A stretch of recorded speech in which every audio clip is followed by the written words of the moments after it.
You ask Tiger to calculate. This deals with finding the midpoint between 2 points.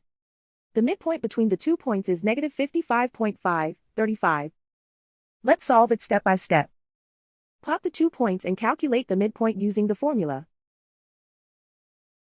The coordinates of point 1 are, x1 equals negative 36, y1 equals 75.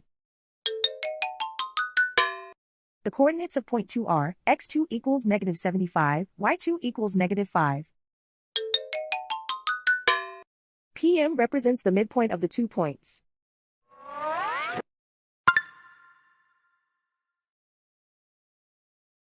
Use the x values in the midpoint formula to find the midpoints x.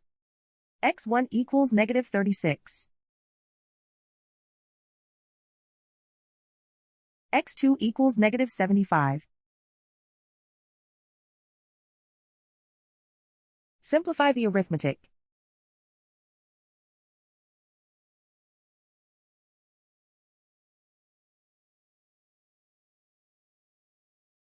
Use the y values in the midpoint formula to find the midpoints y.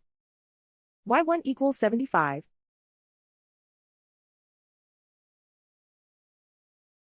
y2 equals negative 5.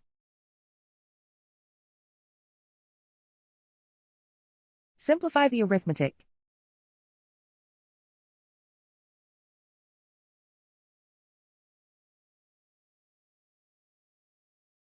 And so, the midpoint is negative 55.5, 35.